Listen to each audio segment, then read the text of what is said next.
All right, everyone, welcome to another episode of the Left Wing Live. John, how you doing today, my man? Doing good. I've already seen the title of this episode, and I am prepared to talk about some high-level marketing techniques as a marketing professional myself, TJ. Oh, so I got to get your opinion on this as someone in the field and everything. I so the title I think was Donald Trump. What did I say? Donald Trump Continues to fleece gullible racists, and we love him for We it. love him for it, folks. Look, I'm not mad at Trump at all. Every time I see him come out and hawk, a Trump $2 bill, a Trump teddy bear, a Trump gold coin, a Trump fake credit card, a Trump Bible, I just sit back and applaud, man. I got to recognize the game in that, because if you have people dumb enough to continue buying your shit and you're going to get basically free money, why not? And I can't think of a better group of people to take it from, fuck them. Exactly. It's just like, I don't wish for these things to be done to people, but if they're going to be done to people, it might as well be people who deserve it. And if you want to spend your well-earned money on a Trump, what are they, trading cards this time? What is the newest shtick from Donald Trump? Yeah, it's trading cards again. This is his third time doing this, I think. It's crazy. Like, if people want to go do that, fine, go do that. The question I have is for the people who don't want to do that and recognize how much of a it's not even a scam, TJ. Like, it's not a scam. Donald Trump is a man who has done many scams. This is not a scam. This is, hey, you want something with my face on it? Here you go. Give me money. It's dumb, but it's not a scam. It's honest commerce. I think it might be. I have a slight theory that this might be a bit of a scam. I just like the faintest hint of a scam. And we should tell people what we're talking about. So hold on, let's see if the commercial will play, honestly, while we're at this here. Let's see. All right. I was very happy to see this commercial. Man, was it last night or this morning? I can't remember. But Donald Trump. I saw it yesterday. Okay, so yesterday, yeah, Donald Trump. This is his third time, I believe, doing this. But let me know if you can hear this, John. Nope. Damn it. I don't know what. I gotta talk to the StreamYard people about what constitutes sharing screen and how it will work. Let me see. Let me try another one here. Nope, entire screen will just. I'll give it one more shot. That's really disappointing. While we wait, Daniel says that we need a GoFundMe. I want the collar part of his suit on my card. All right, let me know if you can hear this.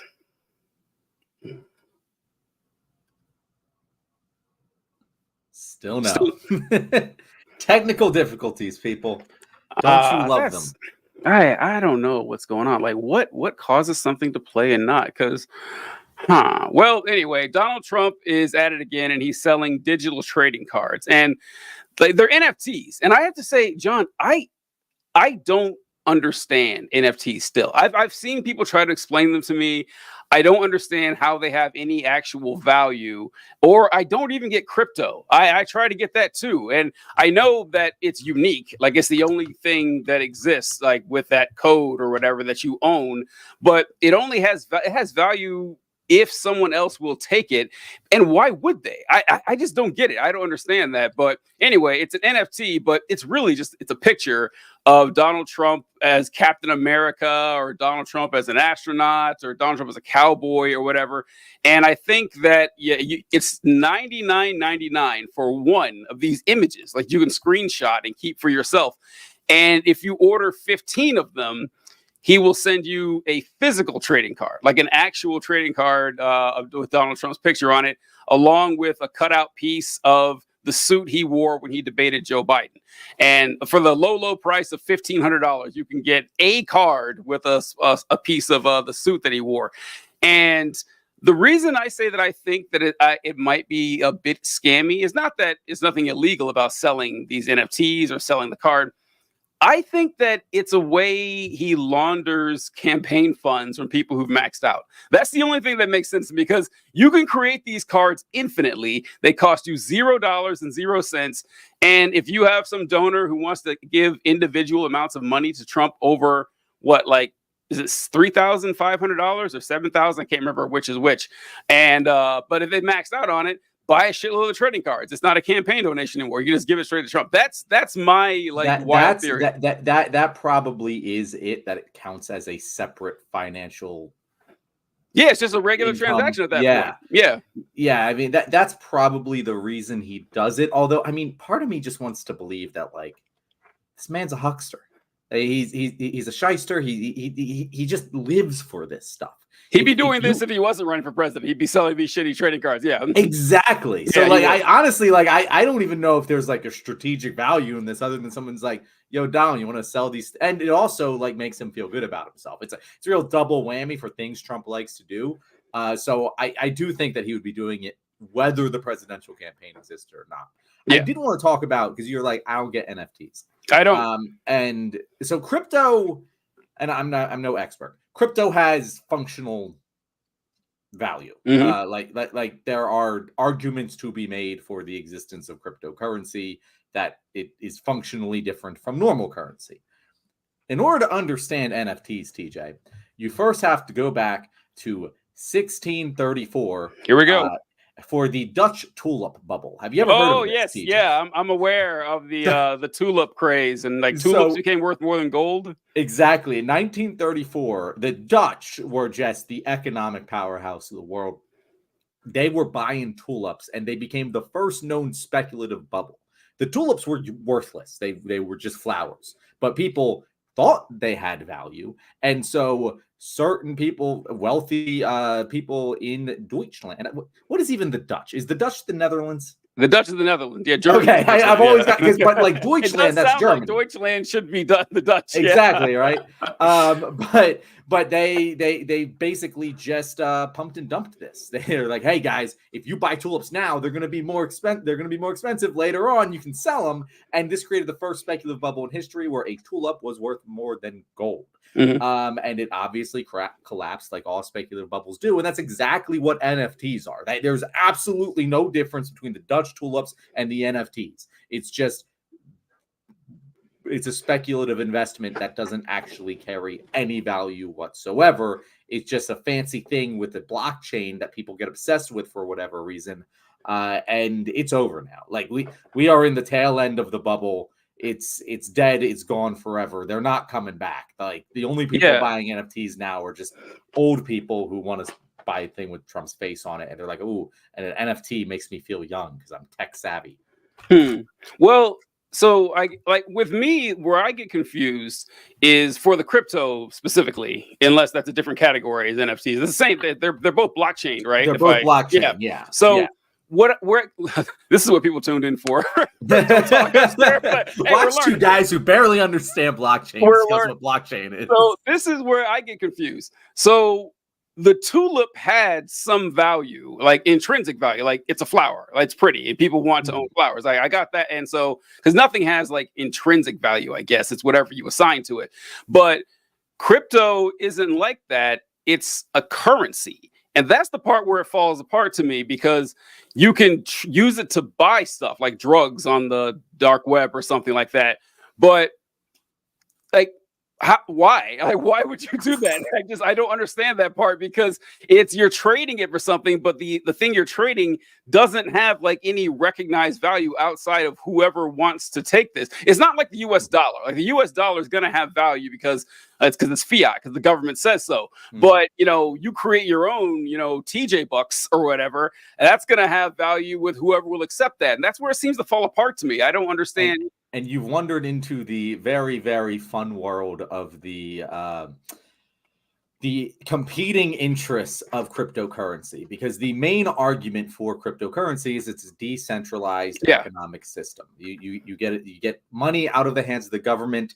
The amount of crypto there is the amount that will always exist. You can't print more Bitcoin. And it's just divvied up and sold more. And as one Bitcoin becomes more valuable, suddenly we are now trading thousands of a Bitcoin instead of hundreds of a Bitcoin, and that is the economic and philosophical argument for using a cryptocurrency. It also is more secure than normal currency. Like it's harder to commit fraud with it because it's part of the blockchain. Can't make fake cryptocurrency. It just won't work. So those are the arguments for cryptocurrency, and the arguments against using it are is it takes a shitload of energy to even maintain, and that's dumb.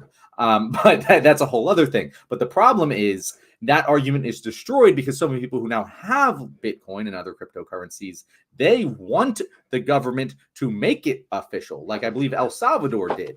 And because in doing so, it becomes a fiat currency and the value of it skyrockets. So everyone who owns crypto is incentivized to want the government to make it a fiat currency, which completely defeats the purpose of its existence in the first place. All right. Okay. Yeah, no, it's dumb. It's dumb. And I'm sure it'll happen at some point, but not now. See, I didn't know that. I didn't know that they were working towards making this an accepted currency by like an official state. Some people aren't. Like it's like the housing market where like people who have houses, well, they want the government to stop people from building them, and people who don't have houses want the government to build more houses, and it's just conflicting interests. Yeah, it's a weird catch-22 because I can get it would be good, like especially if you want to buy illegal stuff, it would be great to have a currency that wasn't government controlled. However, if you want this to be practical in any sense, it kind of needs to be government controlled.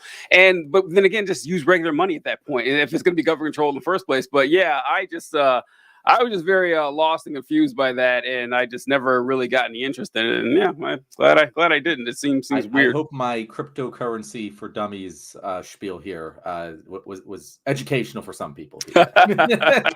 Oh, one more thing. Sorry, go ahead. I was just going to say that maybe this is all bullshit too. Like this is just what I have learned through osmosis from being around crypto people. And doing a little bit of research on it. I am by no means an expert and do not seek financial advice from one John Cooper.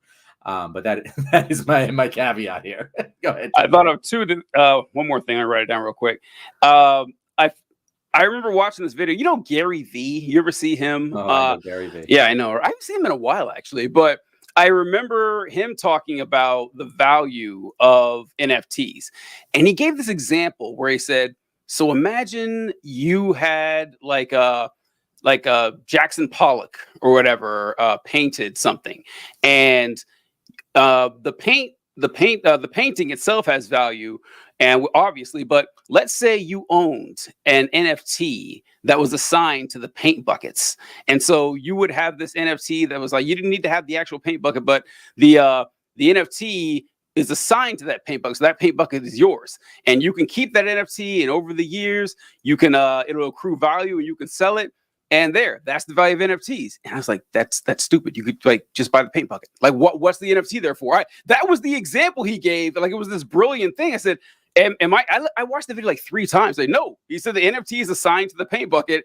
It just seems like an unnecessary in-between step to the actual appreciating asset. And what you mentioned there about how, so like Bitcoins, they mine them. They have machines, like warehouses full of these machines that like crack these algorithms to unlock Bitcoins. But there's a fixed amount, like you said, that whatever number they have, there's not going to be any more. And which means that, the value of one Bitcoin is a lot more stable. And this is the problem. So this is the problem that the United States ended up running into. I remember reading about this for the 1800s, that before like the civil rights era, it's interesting to see what the dividing lines were between the political parties, because now it's mostly cultural stuff and a little economic stuff. But before, it's things that you would have never guessed would have divided the country. And there was this huge divide between hard and soft money in the 1800s. And it's exactly what you were talking about, is that a lot of people wanted hard money. So they said, okay, we want our money backed by gold and absolutely nothing else. So all the gold that the United States has in the reserve, that's how much money we have. And then you have people that said, well, we want it backed by hard money, but backed by gold and silver. And so it expanded the money supply, having 2 sources. And then you had people that said, that's ridiculous. We need soft money, because why would you put a cap on exactly how much money can circulate in the United States? Because that's gonna, now people can't borrow. People are gonna have a hard time investing. And yeah, it ended up falling apart because it is. I think it is kind of absurd to say that. DJ, yeah. This is always my argument for it. What if a meteor full of $12 quadrillion worth of gold Yes. landed somewhere, suddenly all of our money is absolutely worthless. Worthless, yeah. And that's and this is, I hear this all the time. You see, I'm sure you see this all the time, where people say stuff that they think just sounds smart. It's just really, or it's like, yeah, we need to get back to the gold standard. No, the fuck we don't. That's insane. It's like, and I get why people say that, because gold is an actual object that you can count and you can actually measure. It's such a Dunning-Kruger thing. It is. It's you're right there. You're thinking hard, bro, but you're really not thinking about anything else. And it's kind of counterintuitive to accept, well, this dollar is worth $1 because the government says it is. I can see why that's uncomfortable to people. I can see why they're a little shaky by that. But like what gives the U.S. dollar a lot of power? One of the main reasons is like the petrodollar. That like Saudi Arabia, you have to buy their oil in U.S. dollars no matter who you are. So that gives the dollar a lot of power. And what really gives the power is that the United States government, only if you want to pay taxes to the government, they will only accept U.S. dollars. You cannot pay them in gold, silver, platinum, whatever. You can't. They will only accept dollars. So as long as the United States government exists, that dollar will have value. That's a lot more secure, because there's not going to be an asteroid dropping another United States on the on the planet. So yeah, it's actually more secure than people think. It just sounds insecure. Yeah, and I always love to just think about how fucked we would be if we had kept the gold standard. I know. Like, if we were unable to expand the money supply, and like people hate that the government does this, and like I get the hate. Like I genuinely sympathize with your hate that the government has so much control over the economy. But do you know what's worse than that? No control over the economy. I would rather someone have control than to just have it be whatever, have it be the Wild West. And I circling this back, I think this kind of says a lot about why NFTs and blockchain crypto kind of become popular at a more like basic, capitalist to communist economic spectrum level, because what these NFTs do is they create a scarcity on something that was previously infinite. And when a capitalist mindset person hears that, the money symbols just start spinning their eyes for Mr. Krabs. Because think about video games. I play a lot of video games. I've never been one to like buy cosmetics. I've never understood the point. But hey, a lot of people like that sort of thing. And if they like that sort of thing, more power to them. They want to go buy for a special skin for their Fortnite character, go ahead. I have no problem with that. But that's an infinite resource, and you can't commodify it afterwards, because you purchase a thing, you have it, you can't share it, you can't whatever. NFTs make that one unique item in the virtual world. So if you can wrap your mind around why someone would want a virtual item and pay money for it, like in a cosmetic in a video game, now you make that cosmetic a unique item that has a scarcity that can then be speculated upon. And suddenly everything in the digital space becomes an asset, becomes a piece of property like land. There are literally like video games you can play on the blockchain that have like a specific amount of land that gets sold off and like you can build on it. And it's the dumbest thing in the world. But these plots of digital land go for thousands and thousands and thousands of dollars. And it's really just people with that capitalist mindset convincing themselves that everyone else thinks this way. Yeah. And the problem is most people don't. Yeah, nobody thinks that way. Yeah. The ceiling is only so high. And every single time you hit that ceiling, the bubble comes crashing down. Maybe one day that won't be the case, but it certainly goddamn isn't today. There are people who have definitely bought into the Tina principle. There is no alternative to capitalism. And they think, well, we're just going to recreate capitalism in a digital sense, like it is in the physical sense, which is kind of absurd. Because we use this example too, that if we all just popped into existence, tomorrow morning, like no, we're just billions of people standing around. we wouldn't like capitalism would not be the first thing we try. It would not be the first. Like, we wouldn't be like, hey, all right, we need to have a couple people who are in charge of everything, who own almost everything. We're all going to work for them. They get our surplus. No, that's insane. Like, that's not like the natural human condition, but people have really convinced themselves that it is. It's funny because I saw a tweet kind of similar to what you're saying recently, where it was like, yeah, no, like if you would have shown capitalism and the systems that be to, someone working in pre-agricultural times, they would have just killed you. Yeah.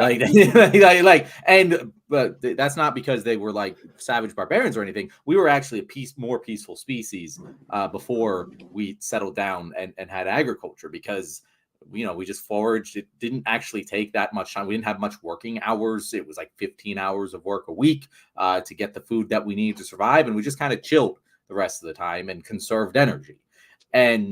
But then we started planting agriculture.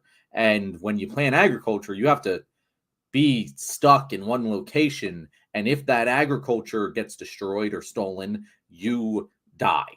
And so then the people who were able to protect the agriculture suddenly became in charge of everything. And that's when you got eventually kings and feudalism and all of this.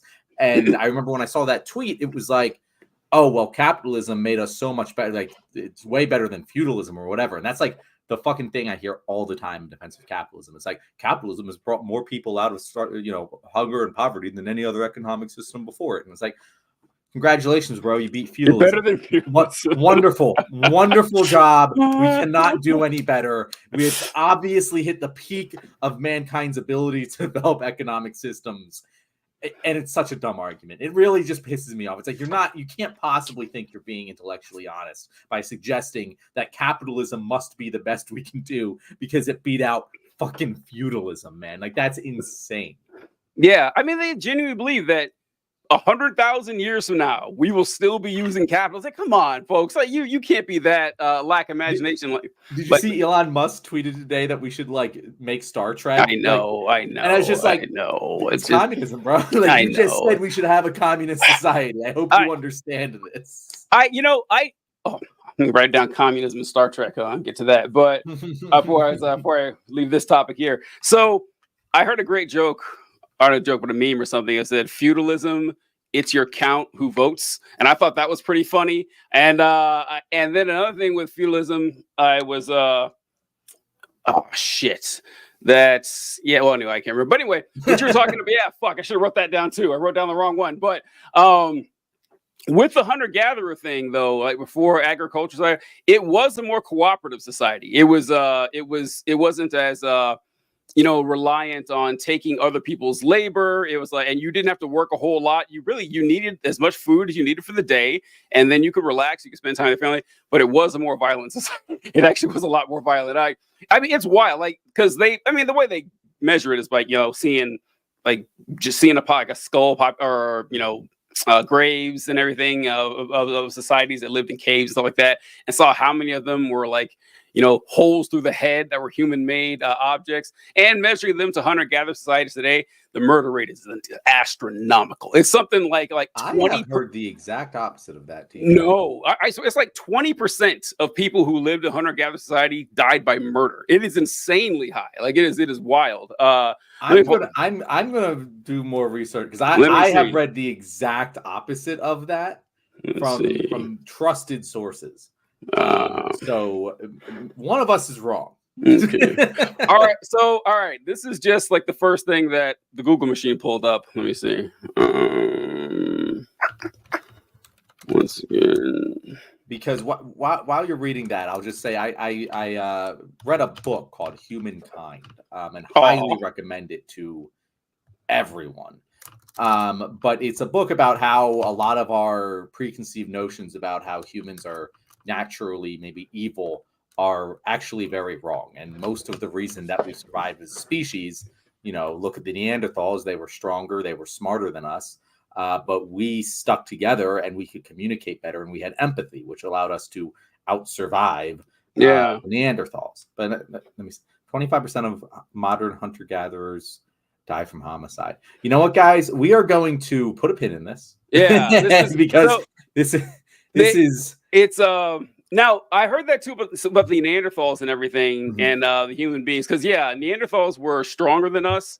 They had like thicker bones, and they carried heavier muscles. But their societies were a lot smaller too. They were less social than we were, and so I don't think there's any argument that Homo sapiens were extremely social and helpful. But we're also like one chromosome away from being chimpanzees, and we see how violent they are, and so it's kind of wild to see that. And another way we outcompeted Neanderthals was they were bigger than us, but they were shorter. They had not it wasn't much they were shorter, but they had shorter leg proportions, so they couldn't run as fast or as far as we could. And while this is a weird thing too, so all right. This is a weird episode, but This is all a right, weird so, episode. This is a weird fucking episode. All right, so I would always wonder this when I would go deer hunting, with the fellas back when I was a kid in November in Missouri, and we would shoot the deer and stuff. And I always wonder, it's like, man, how were people hunting deer or any animal for that fact with spears and sharp rocks and bows? Like, how are they doing this? And then I remember learning this, that with humans we are very slow compared to most prey animals, but compared to every other animal, basically we can beat them in a long distance run. That deer will sprint away from you, but you jog long enough, you will wear the deer out. It's like, holy I didn't know that. I had no idea, because I sure as hell wouldn't do something like that. But I guess you did if you had to. But that's another way we outcompeted Neanderthals, because they had shorter leg proportions, so they weren't able to do that as well as we were. I mean, there's other things too, but it's incredible how just consistency over a long period of time can accomplish so many things. I never would have guessed that. You can apply that to like the micro level of your life, or you can apply it to the timeline of our species. Like, it definitely is a valuable skill set. It would be a good episode one time to talk about the different types of humans that existed over time. It's kind of a bummer they're all gone, but us, like and the Denisovans, like, that existed at the same time. That's the wild part too, that Neanderthals and us were the last ones, and they left like 30,000 years ago. But there was like 7 or 8 different hominid species, like different species of humans living all over the planet at the same time. It's pretty crazy. I would love like an alternate, like that. Every alternate history, like nonfiction, is like, what if Hitler won, or like what if Confederates won? Boring shit I want like one that. where just like, what if there was another species of human, like another subspecies? That would be an awesome world. Like, someone who can write books, go write that for me. I want to read. We'd have ultra racism. We would have so much fucking racism, man. It would be. Or maybe we wouldn't. Maybe because another type of human exists, like there would be no No, that's what I mean. Yeah, it would be like interhumanity racism, and eventually, because you only have 2, eventually you because we keep just inventing more ways to like be racist. Irish people we used to be racist against them, but they're just white now. There's white now, yeah. So like, but if there's just like 2 obvious distinct ones, you'd spend thousands of years just fighting each other, and then eventually you got to put someone's got to win, and money's on us. But we did it last time. No reason we can't do it. But yeah, it would, if there were like 7 species of humans, we would be fighting all the time. There would be like little enclaves of it'd be like Lord of the Rings, just different groups of humans all over the place and fighting against each other. It'd be a cool book to read. I wouldn't want to live in this universe though. But yeah, it is sad that they're all gone. But it's funny to look at that and see, where, I don't know. It's did you ever see about chimps and bonobos and how they evolved on different sides of so I think they evolved on different sides of the Congo River, I think is what it was. And on one side of the river, it was just lush and filled with food and like no predators. It was heaven basically for these primates. And they evolved into bonobos. And bonobos are a matriarchal society. Bonobos are notoriously, non-violent and peaceful. They fuck all day long, and they just like lay out in the woods, sleep on their backs and shit. Just like the coolest species imaginable. On the other side of the Congo, the resources were scarce, and it was filled with predators, and that's where chimps evolved. And chimps are more violent than we are, and that is really saying something. Like you see, what chimps actually go to war. They're like the only animal species that like build packs, and then go take on other ones to conquer their territory. And we evolved on that side too. So humans and chimps a lot more violent than the bonobos are. But damn, it could have been smooth sailing if we didn't just evolved a few hundred miles on the other side of that river. I know. Scarcity is it's a hell of a drug, TJ. It is. It's really the problem with all things. True. Circling back to NFTs. That's exactly what NFTs are. They're creating scarcity out of nothing. Yeah, it's true. What's been on your mind, John? How things are going for you? I don't know. I've been thinking a lot about immigration recently. I've had a lot of takes on that. I really, to the Kamala Harris glow honeymoon. It's starting to die. Yeah, starting to die. I'm starting to be like, God, fuck. I don't do the election already. Let's go. Like today, she's I don't know if it was today, but I read the story today that she's going to keep building the border wall. Which, like, TJ, well, why are we doing this? Like, so this one really blows my mind, because in 2016, Trump said, "Let's build a wall," and everyone laughed at him, rightfully so, because it's dumb. It's a dumb idea for a litany of reasons that are even obvious to dumb people. It didn't work. We know it didn't work, because now he wants to do mass deportation, which is basically admitting that his border wall didn't work. And the Democrats have just continued building this fucking wall. And I don't understand why. It seems to be an easy political move to just nuke the fucking wall, just knock it all down, like do a photo op. Why do we keep doing this? So I don't know the details of what she said about the wall. So when Trump came out in 2016 and said build the wall, my first thought was there's already plenty of wall down there. I've seen the southern border. There's giant walls everywhere. And Trump's whole pitch was he wanted to build a ridiculous ass wall across the entire southern border over public and private property, over water. It just was stupid. It made no sense. It was a cartoon fantasy of a wall. And when he got in, there's like a couple 100 miles he did, but most of it was just patching up old wall. And TJ, I'm sorry, I'm just thinking that he like watched Game of Thrones and was like, that's what I want. Yeah, basically.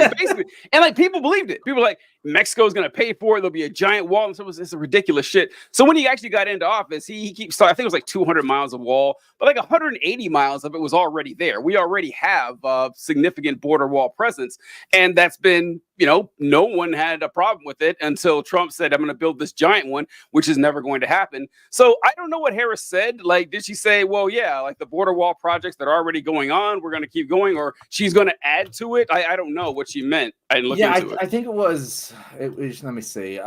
So if she's elected president, Kamala Harris pledges to spend hundreds of millions of dollars on this wall along the southern border, a project she once opposed and called un-American during the Trump administration. It's the latest example of Harris, blah, blah, blah, blah, blah, blah. This doesn't have actual freaking quotes, so I don't know. But she's going to continue the projects that are currently that's so motion. I'd like to see that, because that would be my guess. I have a hard time imagining she would we're going to pack on 100 more miles of wall. That would be weird to say. But with her doing this, it is still like a right-wing coded thing to say in the first place, and because like how it's been sullied by Trump saying it. But she's been doing stuff like this the last week or so, honestly, ever since her speech at the convention, where she's, I think you brought up Mitt Romney's quote with the Etch-a-Sketch with, so she's kind of doing that. And, it was coming. It just had to, because no one gets their nomination and then continues to move left or continue. It's just like that. That's not a thing that ever happens in general election. So it was coming. It's just that it is disheartening to see. What did you think? Have you seen that she's doing that debate on CNN? Not debate, but the interview. The interview on CNN. I saw that she was doing it with Tim Walz, and my first thought was, why? Why are you doing that? Because one complaint that conservatives have been putting forth for the last month now is that she has not sat down for a one-on-one interview with any of the major networks. And she said, I will do one. I'll do it in August. And I said, okay, she's got to do this because it was becoming a thing. You don't want to give them a thing. You don't want to give them a narrative. You don't want to give them ammunition. And then she came out and said, well, yeah, I'm going to be doing it with Waltz. I was like, what? Why? Why? You don't need to do that. Like, and then I've seen all these people showing clips of like, well, Obama did an interview with Biden, Trump did one with Pence, Trump did one with Vance. All right, great. But like, I'm glad to see it. But the narrative was being built that she doesn't want to sit down.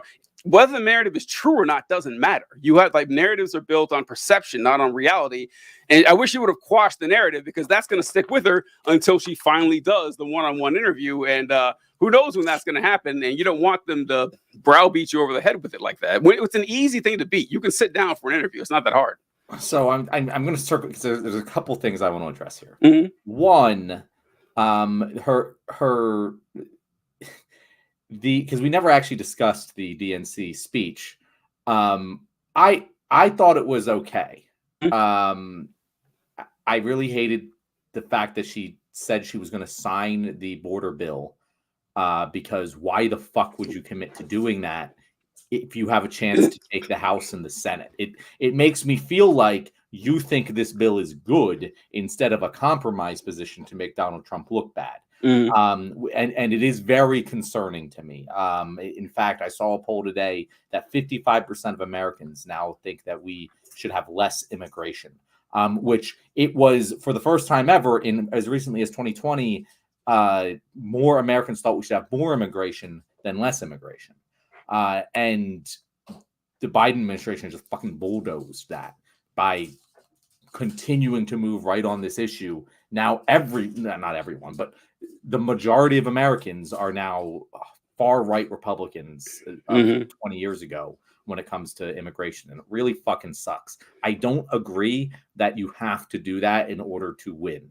Yeah. I do think that a pro-immigration candidate could do a lot, just like an anti-immigration Joe Biden just completely shrunk support for immigration within the Democratic Party. Yeah. The opposite could have the opposite effect. Anyway, just wanted to say that. Oh, I'm about to pull this down. What was the last thing you just talked about? I was talking about the interview. The interview, yes. With the interview thing, I think if there is something real to her not wanting to, it just seems like a dumb thing that like it is a dumb feel thing. Comfortable doing an interview on her own because she can talk. Of course she can. Yeah, I've seen her talk off the cuff. Mm-hmm. She's clearly better at it than Biden, and they let him do this shit. I know. It doesn't make sense to me that like there's real fire to this smoke. And I think that what really it is hey, we had to put together a campaign within weeks, and certain things got prioritized, certain things didn't. One-on-one interview prep was not prioritized. We prioritized getting ready for the launch, getting everyone coalesced together. This was a second order priority. And now she's starting to do them. She's obviously and when they started doing the debates and we're doing all this kind of at the same time, it makes sense. These things go hand in hand. So I don't think it's because of inability on Kamala Harris's part. I think it's just a truncated campaign and you can only prepare for so many things at once. And this is when she's doing that. And she's doing it with Waltz because, again, truncated campaign, and Waltz has really fucking high approval ratings. So he does. Not include him in the first one. I don't think it's anything. And you're right. There's a narrative there, but I don't think anyone outside of conservative Twitter has even thought about this. You know what I mean? Like, who really fucking cares? She's going to do one-on-one interviews. The normally Americans won't even think about this in November. Yeah, and the debate's like a week and a half away. That'll crush anything like that. That'll completely take forget all about I'm not worried about this bill unless it's real. If it's real for whatever reason, then we're fucked either way. So I don't need to consider that as an option. We just got to Kobayashi Maru that. It's like what got me is that for the first 2 years of Harris's vice presidency, 3 years actually, yeah, I was always criticizing how bad she was in interviews. I remember like she was terrible, and so she doesn't have to be though, because like you've seen her in interviews before, you've seen her in debates, you've seen her in public presentations. She does like one-on-one stuff on occasion, like answer one-off questions. She's capable of doing it. There's no reason to worry. So I don't know. If I were me, I just would have bulldoze out there, but that's part of the smart move. You don't want to get caught off guard with looking dumb. But what you were saying about the immigration thing reminded me of this. I saw a Fox News poll that came out today, about Harris and the Sun Belt states, and it's looking pretty good. As Harris is combined is up by 1. In Arizona, she's up by 1. Georgia, which is not a Sun Belt state, that's weird. Yeah, that was my first thought. That I was like, Georgia and North Carolina are not Sun Belt states. I don't know why they're listed here, but whatever. But just say swing states if you're going to do this. But Georgia up by 2, which is huge. Nevada up by 2, and in North Carolina, she's down by 1. And I saw a breakdown of what people think or who they trust, Trump or Harris. For uniting the country, Harris. I want to talk to those 44% who think Donald Trump is the best option for uniting the country. I've got to know what is on their minds and how they think that could possibly be. TJ, I saw a poll today that said 10% of people think that Trump is far left. Okay.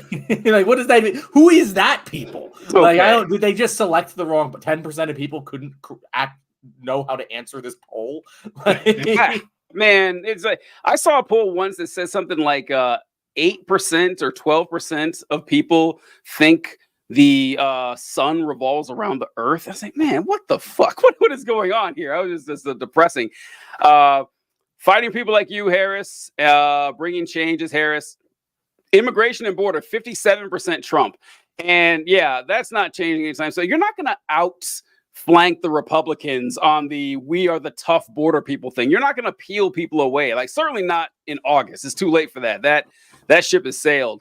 The economy, amazingly, like Trump, 53%. It bugs me so much that Republicans still to this day get crowned the economically responsible party. It's insanity that's still what's going on.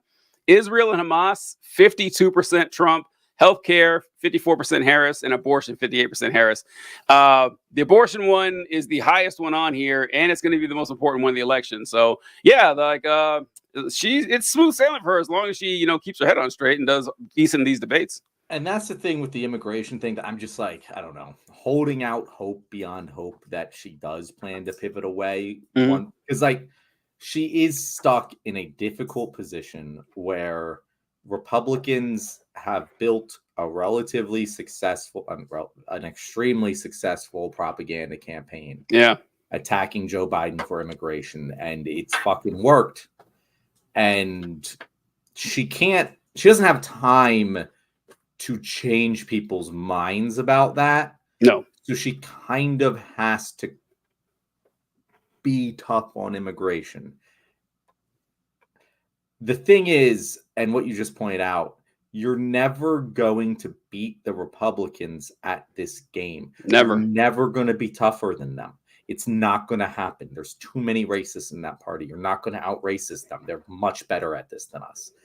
And so why not just be the alternative? Why not present a new pathway? I have liked what the Democrats have done a lot under Kamala Harris in rebranding freedom. Mm-hmm. And there were several points. I think Walsh mentioned this in his speech. There's been a couple Democrats who have said it, where it's like, we are presenting an alternate plan for America. Like, this is our plan. And I think that messaging works. If you go, and they're doing it with labor, and this is the other point about the DNC that I thought was very interesting. They have become the Labor Party. They're doing a really good job with that. Yep. Very much. And if you look at, because you're like, oh, you have to like not get farther left during the election. They have gotten farther left on labor, TJ. Like and Joe Biden has been pretty darn good. Like, all of our criticism aside, he has surprisingly done really well with the NLBR. He has done many good things that are pro-labor. You see people like Sean Fain coming into the Democratic Party as a major spokesperson because of this. And they are really pushing the labor envelope. And you see the success that it's having. I saw a poll today that showed that disapproval of labor unions is the lowest it's been in like 60 years. And this is because we now have a party who is pushing this. We have people who are championing labor rights and unions in the public eye. And it works, especially when the other party is controlled by a fucking billionaire who has had many bad disputes with labor organizations. And so it works when you differentiate and set your own path. What doesn't work is just, hey, we're going to do what the Republicans are doing, but we're going to do it slightly better than them.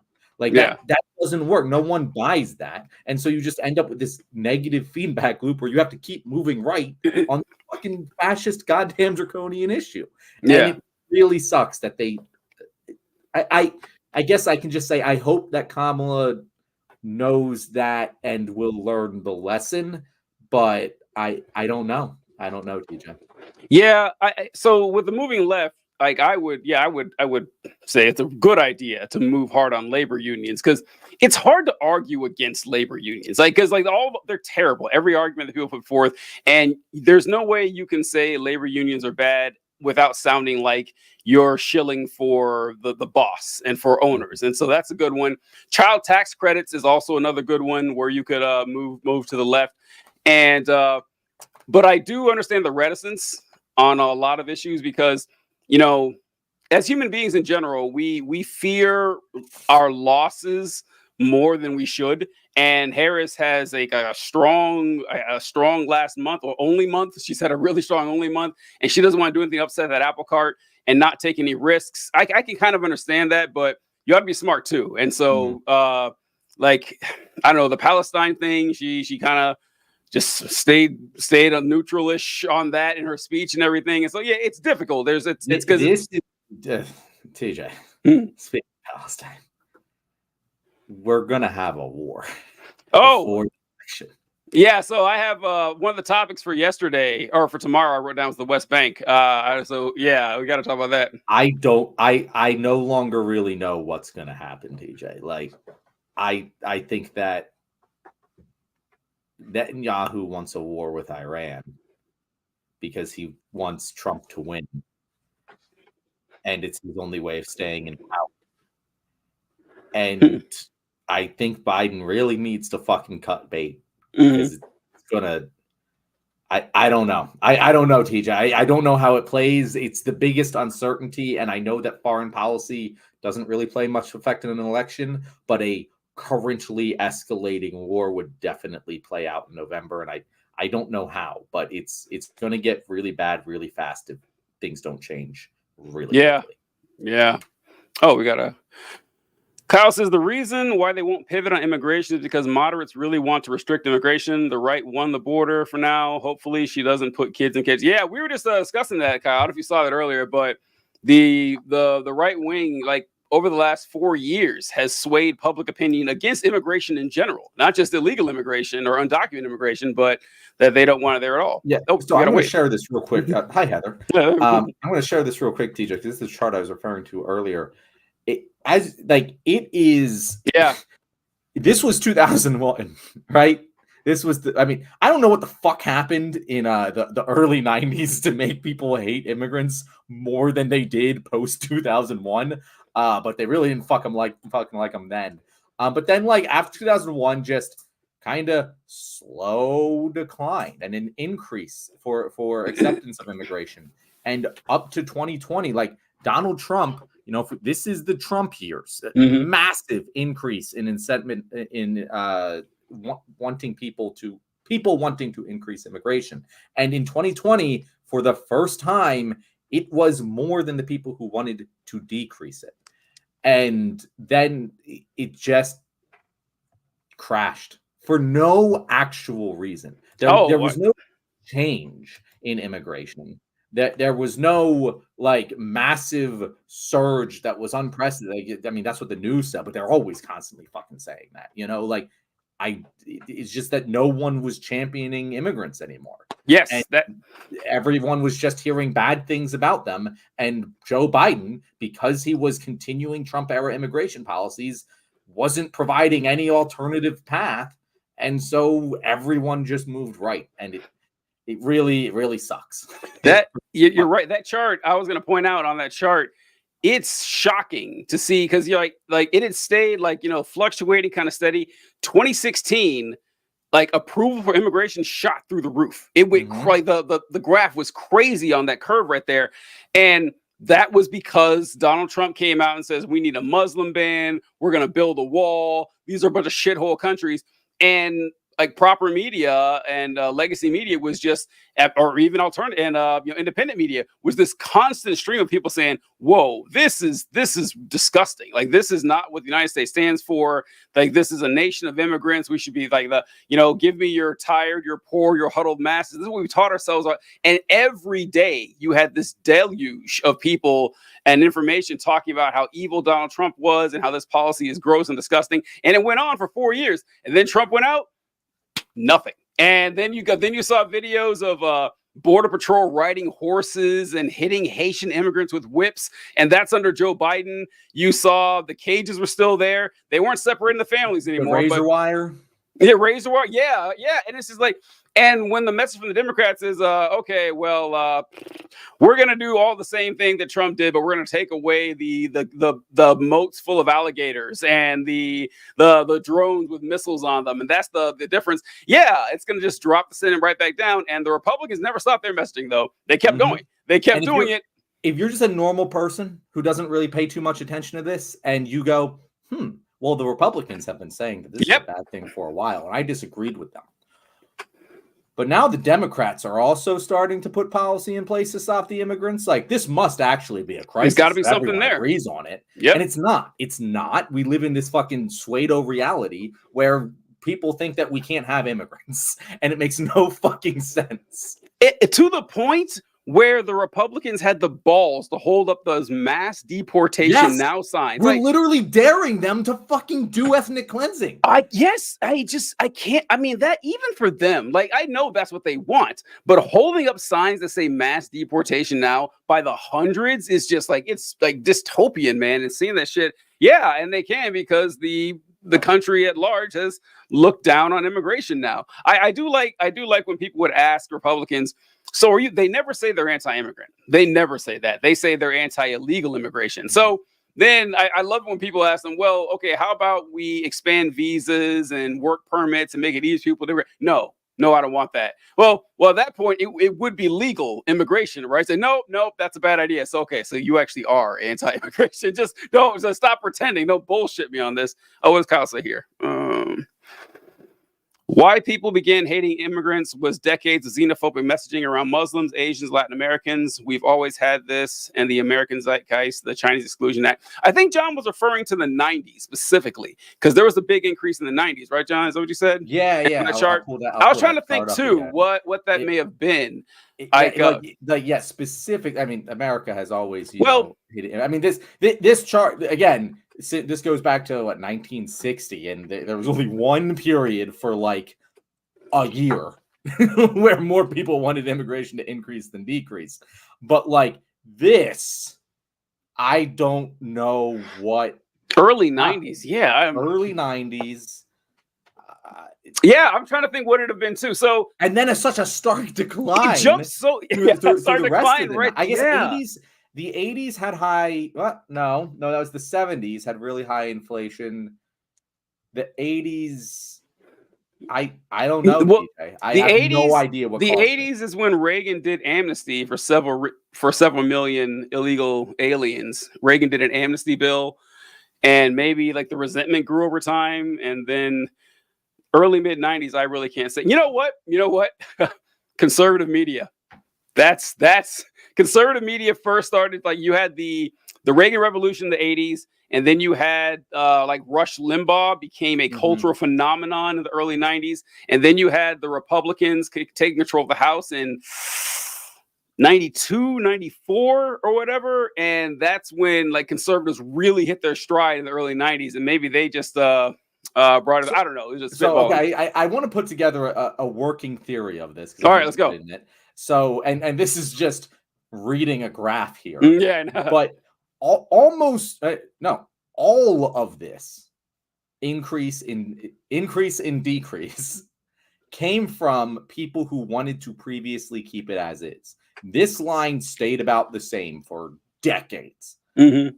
And it wasn't until this peak when you're saying, and I'm just trusting your history here because I was not born yet and obviously have no memories of this time, but like early 90s, big time, this is the radio talk shows of Rush Limbaugh. This is conservative media crescendoing and getting support for decreasing immigration among Republicans. They take control of the House in the 90s.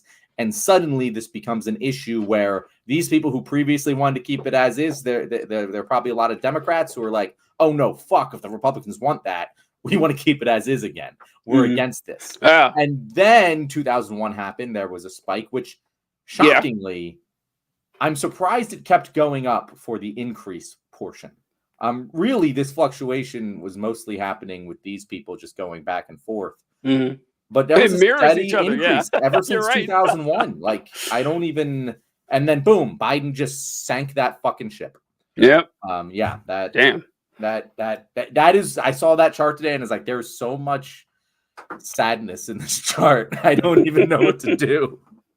I think there were more non-white people coming to the United States during that time due to NAFTA, air travel, Reagan deregulating media, previous decade, etc. The spike in 2001, the spike in 2001 was due to the attacks at that time. Yeah, there was a. I just saw that Kyle was younger because he referred to it as the attacks at that time. This historical event. Kyle, how old are you? See if we get a child. Yeah, man.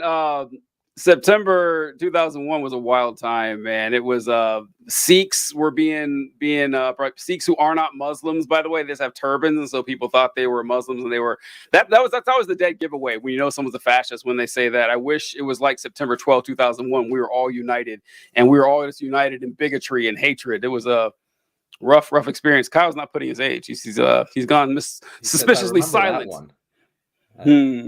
I don't know. Kyle, you don't have to tell us. You don't have. We're just curious. Yeah, we're curious. Like, the fact you didn't call it September 11th, I was like, what's that? That's giveaway. Yeah. TJ, what are we talking about tomorrow? The things I want to talk about was that Israel invaded the West Bank, and which I guess Hamas is in the West Bank too. Who knew all this time? They're not even saying that. They're just saying Muslim terror organizations. Like, it's just, of course, yeah. I put out a thread today, and I was just like, October 7th can no longer be used as a pretext for this genocide if they're attacking people in the West Bank. The West Bank was always like one of our arguments too. Like, well, this is just about Hamas. Why are they doing with? Well, remember that time they dressed up as doctors and went into a hospital and shot a bunch of people? Yeah, it's dark shit, man. They were literally admitting in the West Bank to blockading hospitals so that enemy combatants couldn't access them for refuge. And I was like, That's a fucking war crime. That's right there. The fucking significant. You're just admitting it. You're saying out loud, and we don't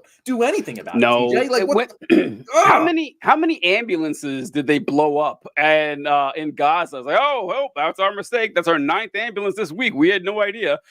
And the other one, I wanted to talk about the Trump Arlington Cemetery thing. I had to. I just had to talk about that. Okay. I just only have read. I just saw like whispers about it. So I have to read more into that before tomorrow. So that works. I wanted to talk about, coincidentally, 2 French topics. Oh, let's go. Didn't see that coming. So I wanted to talk. Have you seen the ongoing electoral clusterfuck in France with Macron siding with the Conservatives to prevent the left-wing party that won a plurality from electing a prime minister? I've heard of it. I've read nothing about it. Read something because it's very fucking interesting. Right, there's a lot of meat on that bone for us to talk about. And the other thing, just coincidentally French again, French are just coming up big in 2024. They got the Olympics, they got a massive left-wing revolution, and we got censorship. A very interesting censorship case where the CEO of Telegram was arrested in France. Oh, I didn't see that. Yeah, I saw that too. For essentially not cooperating with authorities and investigations into a lot of bad criminal use cases of Telegram. And I think it's one of those things where I'm like, I can see arguments on both sides of this debate. So I wanted to talk about it. So those are my 2 things. So we got the French. We'll call it the French Revolution, and we'll call it the French Revolution. French Revolution. And we got the Israel and the West Bank, and we got the Arlington Cemetery. Those are our 4 topics for tomorrow. And have you reached out to EK? Because I totally forgot to reach out. No, I didn't know. Okay. I'm going to message EK and make sure that he's good for tomorrow. All right. But our guest should be EK again. Yeah, well, we got an answer. I didn't say 9/11 for the algorithm. Oh, thank you, Kyle. If we cared about the algorithm, we say a bunch of shit all the time. But the algorithm left us a long time ago. Yeah, man. I was young, around 8. But my dad, mixed race, was very concerned. My sister and I would get profiled. My sister and I were white passing, so it never happened. Oh, okay, all right. Okay, so you called it, John. You called it. There you go. All right, folks. We appreciate it, and we'll catch you tomorrow. See you at 6:30.